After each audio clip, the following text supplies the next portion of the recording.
Jackie Kennedy is wearing a 40-carat diamond the size of a knuckle when she steps off Aristotle Onassis's yacht in the autumn of 1968. Their marriage is 5 days old. The ring cost him roughly $600,000, a fraction of what this marriage will eventually cost them both. She will wear it as Mrs. Onassis for 7 years, through a husband's slow collapse and a stepmother's open contempt. She will wear it into a legal fight over an inheritance that Onassis himself quietly rewrote the law to shrink, a fight that will outlast the marriage, outlast Onassis, and very nearly outlast the friendship between the two women left holding it. By 1996, the hand wearing that ring has been in the ground for 2 years. The ring itself goes to auction, one lot among thousands, and sells for $2.6 million to a stranger who will never say a word about owning it. Somewhere between the yacht and the auction block, this marriage stopped being a love story. It became a ledger. This is what it cost, who paid it, and who is still paying. In November of 1963, Jacqueline Bouvier Kennedy is 34 years old, freshly widowed in the most public assassination of the century, and, despite what the whole world assumes, not a rich woman. She has a name that can fill a cathedral and a bank balance that cannot, on its own, keep her the way that name requires. She has 2 children who will grow up fatherless in front of cameras, Caroline, 6, and John Jr. not yet 3. She has a myth she helped build in the 10 days after Dallas, Camelot, a word she gave a journalist almost as an act of grief management, and she will spend the rest of her life half sheltered by it, half suffocated under it. What she actually has, financially, is a trust. Under the arrangements tied to her husband's estate, she draws roughly $200,000 a year, comfortable, not vast, and conditional. If she remarries, that income stops. It reroutes to her children. The fine print of her widowhood is, in this sense, a kind of leash. Stay a widow, keep the money, become a wife again, and hand it to your own kids instead. For 5 years she manages. She raises her children in New York, edits her own image carefully, keeps company with a small circle she trusts. And then, in June of 1968, the second Kennedy brother she has loved and depended on is shot in a hotel kitchen in Los Angeles. Robert Kennedy's death does something to her that his brother's assassination, oddly, did not quite finish doing. It convinces her that the family itself is marked. She tells friends, in various forms, that she believes someone is hunting Kennedys, and that she wants her own children somewhere the hunt cannot easily reach. Into that fear steps a man who has been circling the family's orbit for over a decade, Aristotle Onassis, Greek shipping magnate, worth an estimated $500 million, 23 years her senior, freshly divorced from a wife who left him over his long affair with the opera singer Maria Callas. Onassis had comforted Jackie in the days after Robert Kennedy's murder. He offered something the Kennedy Trust structurally could not, a fortune so large it looked, from where she stood, like a wall nothing could get through. What threatened everything she had, that autumn, was the marriage itself.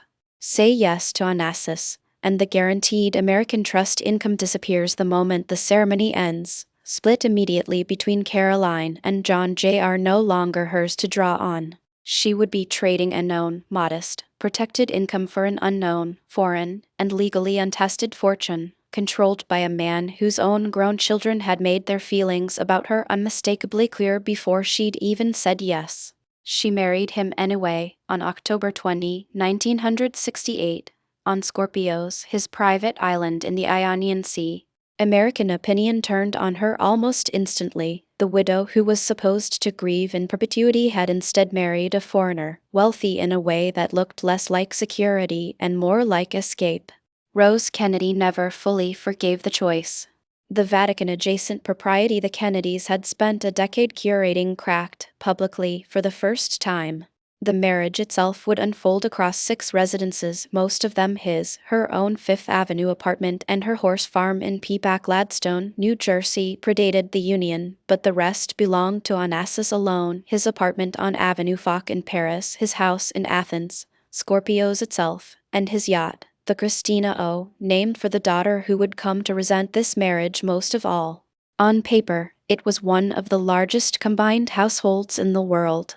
In practice, Jackie spent much of the next 7 years commuting between two families that had never agreed to become one, his, and the one she brought with her. She had traded the myth's built-in protection for a fortune whose real size, and whose real accessibility to her, specifically, she had not yet had any reason to question. Friends who visited her on Scorpios in those early years described a woman who finally, for the first time since Dallas, seemed to be sleeping through the night.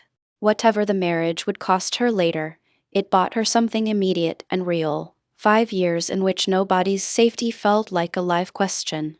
That question would come due 7 years later, in a Paris hospital room she was not allowed to be in. The marriage contract set the terms early and modestly. Under the prenuptial agreement, Jackie received roughly $2 million at the time of the wedding. Some later accounts put it closer to $3 million, and both parties agreed neither would make any claim on the other's estate if the marriage ended in death rather than divorce. It was an ordinary arrangement for a man of Onassis's means. It assumed a split, not a widowing engineered by hostile heirs after the fact. What began eroding first was never the money. It was the household itself. Christina Onassis, Aristotle's only daughter, had cried through the wedding ceremony and never stopped resenting it. In private, she called her stepmother her father's misfortune. Alexander, Onassis's son and heir apparent, was equally cold. Jackie had not married into a family. She had married into an armed truce. Then, in January of 1973, Alexander Onassis died at 24, when the small plane he was piloting crashed on takeoff in Athens. Onassis was, by every account that survives him, never the same man again. The son groomed for decades to inherit the empire was gone in the time it took a plane to leave the ground and come back down wrong. Onassis's health began failing within months, a neuromuscular disease that would leave him barely able to lift his own eyelids by the end. And according to people close to him, he had begun, in his grief, to blame his second wife for the pattern of death that seemed to follow everyone near her, her first husband, her brother-in-law, her own infant son, and now, it seemed to him, his own boy too. He reportedly considered divorce. He reportedly abandoned the idea because it would have cost him money he'd rather spend elsewhere. What he did instead was quieter, and it would outlast him by decades. Working with the military junta then ruling Greece, Onassis had the country's inheritance statute rewritten specifically to limit what a foreign, non-Greek spouse could claim from a Greek citizen's estate. The rewrite was narrow enough, and buried obscurely enough in a state-controlled press, that almost no widow in Greece would ever be affected by it, except the one he was still married to. No announcement accompanied the change. No warning reached her. She would only discover what it meant once there was a body to bury and a will to read. By the time he died, Onassis could reportedly no longer lift his own eyelids without help, and had lost most of the weight that once made him one of the most recognizable men in the world. Jackie, by several accounts, had been largely absent from his final months, not entirely by her own choice. Christina had made herself the gatekeeper of her father's sick room, and Jackie, whatever she felt watching from New York, was not invited past the door. He died of respiratory failure in Paris on March 15, 1975, at 69. Jackie was in New York when it happened. Only Christina was at his bedside. His will, signed the year before, left the overwhelming bulk of an estate later estimated near $500 million to Christina and to a new foundation established in his dead son's name. Jackie was named for an annuity of $200,000 a year, the same figure, almost mockingly, as the Kennedy Trust she'd given up to marry him. It was a fraction of what she had believed. In 1968, she was marrying into. She threatened to sue. Under Greek law, as it had stood before Onassis quietly amended it, a widow could have claimed as much as an eighth of her husband's estate, a sum that would have cleared $100 million. Instead, over roughly 2 years of increasingly bitter negotiation between her lawyers and Christina's, a settlement was reached. The agreement itself survives, 23 typed pages, signed Jacqueline Bouvier Onassis and Christina Onassis, each woman initialing 17 separate pages, bound with a green ribbon and sealed like something that needed to be finished quickly before either side changed her mind. Most later reporting settled on a figure of $26 million. The signed document itself states $20.5 million, on top of the original marriage payment and whatever Jackie had already received during the marriage. One condition of the settlement: Jackie would keep the Onassis name for the rest of her life. Another, buried further into the document, both women agreed that John and Caroline Kennedy, Jackie's own children, whom Onassis had supported financially for years, had no claim whatsoever on his estate. Christina agreed to the terms, by her own later account, in about 15 minutes. She did not want to fight her stepmother in court. She wanted her gone. What was actually taken across those 2 years was never simply a number on a settlement. It was the size of the fortune Jackie believed she'd married into, quietly shrunk by a law written before she had any reason to look for it. It was her standing reduced, in her own husband's final testament, to an annuity line identical to the one she'd walked away from 7 years earlier. And it was the last chance either woman had to be something to each other besides opposing signatures on a document neither had wanted to write. Nobody in either family stopped any of it, and it isn't clear that anyone genuinely could have. Ted Kennedy stayed close to Jackie's children throughout these years, visiting Scorpios often enough that he effectively became the family's male presence in a household that had run short of them. He watched the marriage sour from a certain protective distance, close enough to reassure, nowhere near position to intervene in a foreign inheritance dispute between his sister-in-law and a stepdaughter he barely knew. Rose Kennedy had disapproved of the marriage from the altar onward, and by 1975 there was little appetite in the Kennedy compound for rescuing a fortune the family had considered a mistake since the day it was announced. Their silence wasn't cruelty exactly. It was closer to vindication, withheld out of manners, watched from a comfortable distance. On the Onassis side, the men who had run Aristotle's business empire for decades, the same executors and advisors who would go on, 30 years later, to block his own granddaughter from claiming a role in his foundation, administered the estate precisely as his will and Christina's instructions required, and not one step further. They protected what Onassis had rewritten Greek law to protect.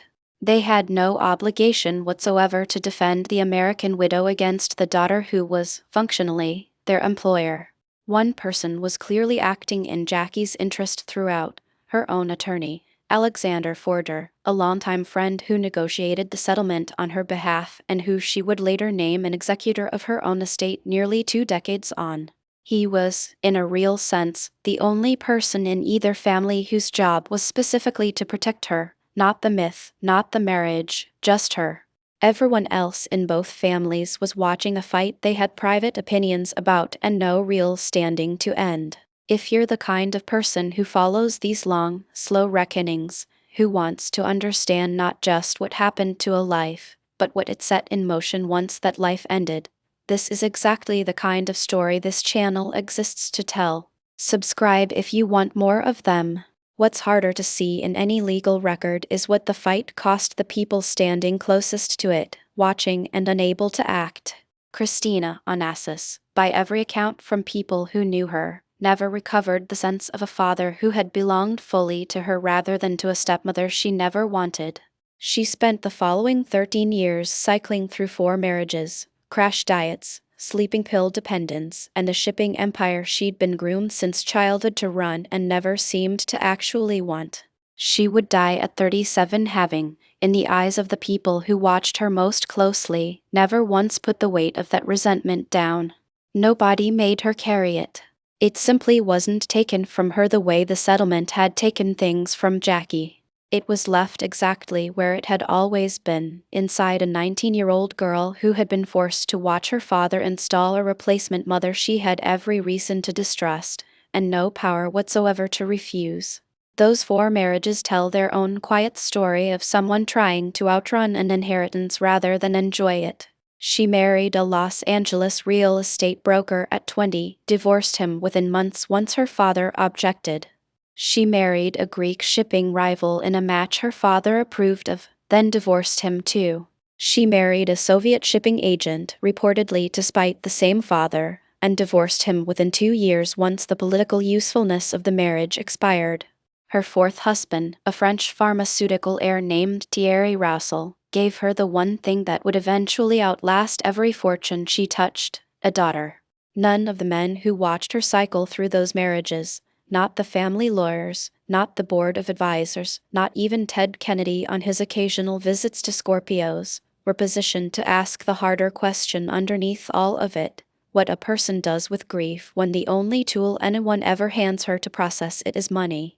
Jackie Kennedy Onassis died on May 19, 1994, of non-Hodgkin's lymphoma, in her apartment on Fifth Avenue. She was 64. Her 36-page will, dated March 22 of that year and signed at that same apartment, was filed in Manhattan's Surrogates Court 2 weeks later, witnessed by her longtime companion Morris Templesman and her friend and attorney Alexander Forger. She left all of her papers, letters, and private writings to her 2 children, John and Caroline, along with an explicit, almost pleading instruction: guard my privacy in death the way I tried to guard it in life. Take whatever steps are necessary to keep these materials from ever being published or displayed. It was, from a woman who had spent 30 years as the most photographed widow alive, a final and deliberate act of self-protection, the one thing money couldn't already buy her while she was living. Beyond the papers, each child received $250,000 outright, plus the principal of a trust their father had set up decades before. They inherited her 15-room Fifth Avenue apartment, 2 properties on Martha's Vineyard, and the furniture, rugs, art, silver, china, and jewelry that filled both. A trust was carved out for her 3 grandchildren, Rose, Tatiana, and John Schlossberg, all Caroline's children, administered through a charitable structure she named the C&J Foundation after her son and daughter. Her half-brother, Hugh D., often Klaus Jr. or his own children should he not survive her, received Hammersmith Farm in Newport, Rhode Island, the estate she had grown up on, which had reached her mother through marriage into the Auchincloss family rather than through the Bouviers by blood. In this single bequest, the property left the Kennedy Bouvier story entirely, returning to the family that had actually built and held it across generations. The smaller bequests moved outward like ripples: $250,000 to her longtime friend and social secretary, Nancy Tuckerman, 2 paintings to her close friend Rachel Bunny Mellon, a signed copy of a Robert Frost poem presented to President Kennedy at his own inauguration, to Alexander Forger, a Greek statue, and the executorship of the entire estate, to Morris Templesman, the same companion who, over the following 2 decades, would quietly manage and multiply what remained of her Onassis settlement several times over. Her younger sister, Lee Radziwill, with whom the relationship had cooled for years, received nothing directly, though Lee's own 2 children were granted income from a $1 million trust in their aunt's name. 2 decades later, an estate attorney reviewing the will for a public seminar on planning would single out that charitable structure as one of the more sophisticated pieces of drafting he'd encountered. Proof that whatever else the marriage to Onassis had cost her, it had not cost her the instinct to plan carefully for the people she loved. Even the language of the document carried the weight of what had come before it. Nowhere in 36 pages does the will use the surname Kennedy for herself. She signed simply as Jacqueline B.K. Onassis, or referenced initials in place of names, the same quiet discretion she had practiced in life carried forward into the one document guaranteed to be read by lawyers, reporters, and strangers. And yet the will could not entirely escape the marriage that had defined its middle decades. It refers, more than once, to the marital trust created under the will of her first husband, a man 3 decades dead by the time she signed this one, still shaping the structure of what she had left to leave. The will itself never states the estate's total value, describing it only, in standard legal boilerplate, as worth more than $500,000. Early press reports, fed by decades of public assumption about her wealth, guessed as high as $200 million. Her executors later placed the real figure closer to $43.7 million once debts, administrative costs, and New York's famously aggressive estate tax had been subtracted. a charitable trust she had carefully structured, later praised by estate lawyers as a genuinely elegant piece of planning designed to reduce the tax burden and fund causes she cared about, was never actually funded. Taxes and expenses ate through the residuary estate before that trust ever had the chance to exist. What survived her, in other words, was smaller than the public myth had promised and larger than almost any American life produces. And what was most forensic about the will, the specific dollar figures, the named paintings, the particular statue, sat inside a document whose real emotional center was a single, unenforceable request: leave what was private, private. There is something almost unbearable in a 36-page will that carefully distributes statues and trust principle and a poem from a dead president, and saves its only true plea for the one thing no court, no executor, and no amount of money could actually guarantee. Her children did not, in the end, keep that plea intact. In April of 1996, not quite 2 years after her death, John Jr. and Caroline auctioned the bulk of their mother's personal possessions through Sotheby's in New York, nearly 6,000 items, from the Onassis engagement ring to her writing desk to entire rooms of furniture and art, sold across 4 days for a combined $34.5 million. Those same items had been informally appraised before the sale at under $6 million. The gap between those two figures was never really about the objects themselves. It was about what her name alone was suddenly worth once it was attached to something a stranger could actually take home. Whether that auction honored her wishes or violated them is a question the historical record simply cannot answer cleanly. Her will had specifically asked her children to protect her letters and private writings, and by most accounts, that deeply personal material, the actual correspondence, stayed out of the sale entirely. What went under the gavel instead was jewelry, furniture, art, golf clubs, a rocking chair from the White House years, a leather-bound humidor, saddles from her riding days, strings of fake pearls she'd worn so often the public assumed they were real. The Onassis engagement ring alone brought $2.6 million, the single highest price of the sale. A wooden cigar box estimated at a few $100s sold for over $12,000 purely because her initials were carved into the lid. Whether a woman who spent her whole adult life resisting public display would have wanted a stranger bidding on her cigar box before television cameras is not something her will ever addresses, because she never wrote an answer to it. 3 years later, on July 16, 1999, John F. Kennedy Jr. died piloting his own small plane into the Atlantic near Martha's Vineyard, alongside his wife, Carolyn Bessette Kennedy, and her sister, Lauren Bessette. He was 38. The crash happened within sight of the island property that had once belonged to his mother.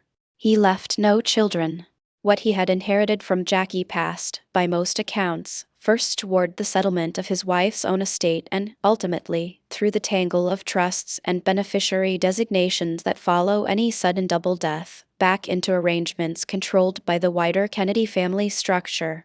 In a single July afternoon, Caroline became the last living child of Jack and Jackie Kennedy, and the sole surviving steward of everything her mother had spent 36 pages trying to keep private.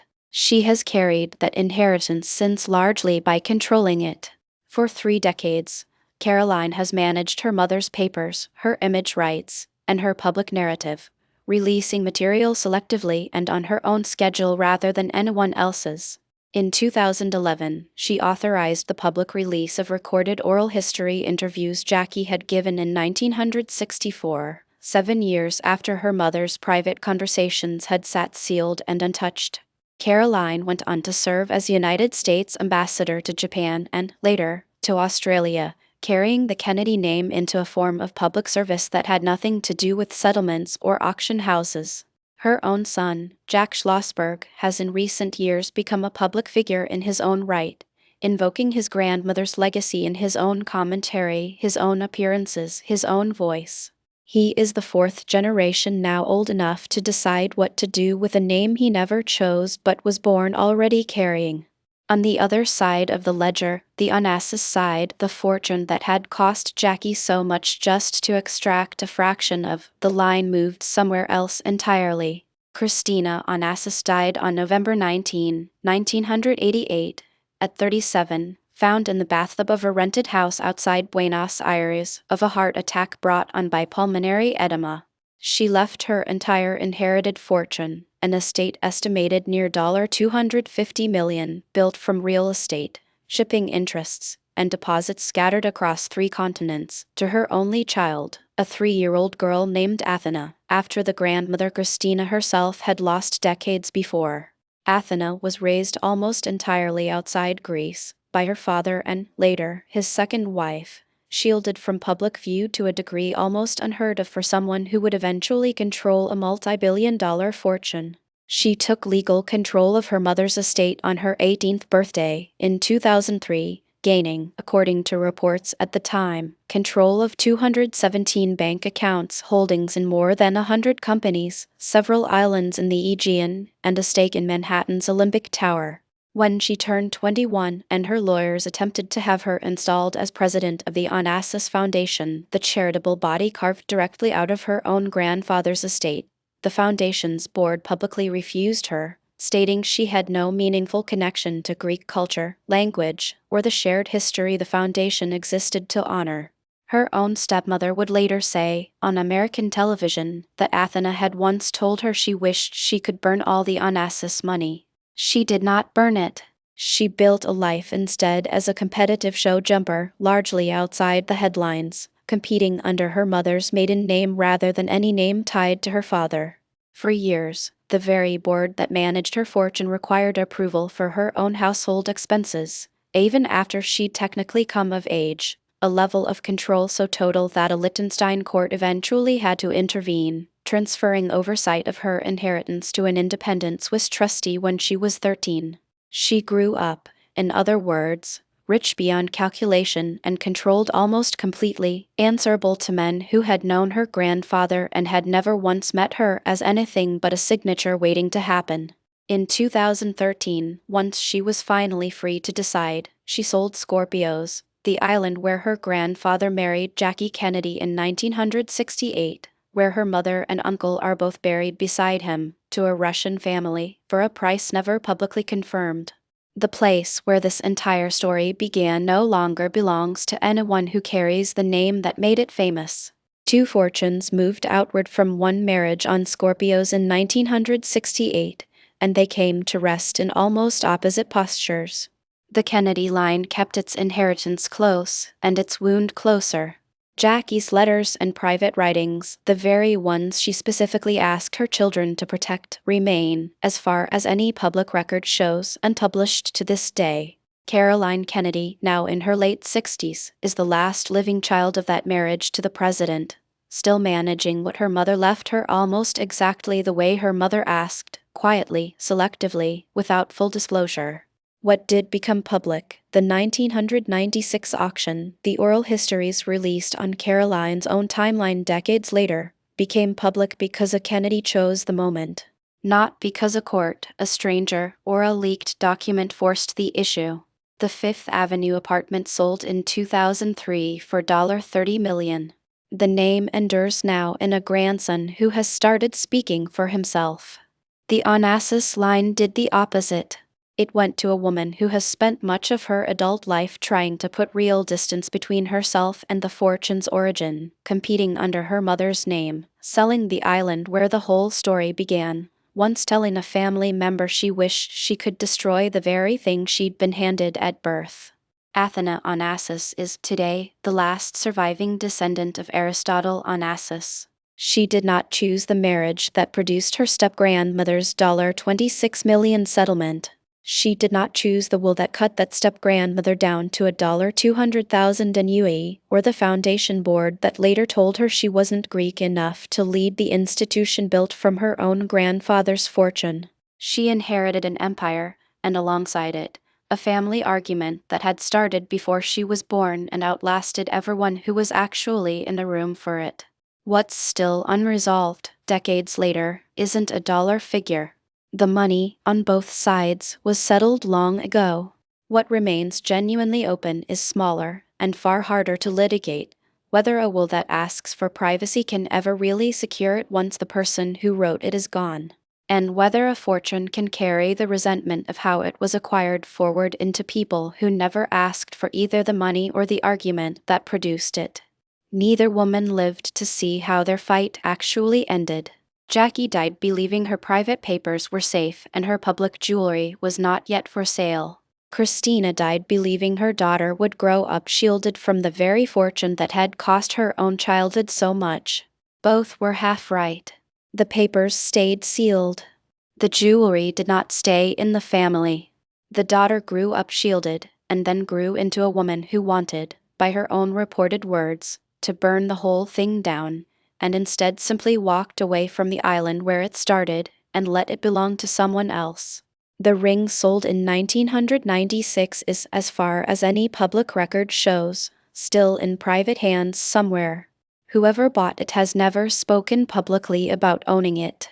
It passed from a Greek shipping magnate to the wife whose inheritance he spent years quietly working to shrink, to an auction house, to a stranger, the final stop in a line that began with a proposal on a private island and ended, so far as anyone outside that last sale can say, in total silence. Two women who never trusted each other spent the last years of their overlapping lives arguing over a fortune that outlived them both, and handed the argument itself down to people who'd had no say in starting it.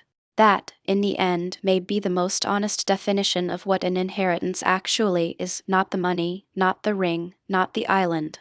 The argument that keeps changing hands after everyone who started it is gone.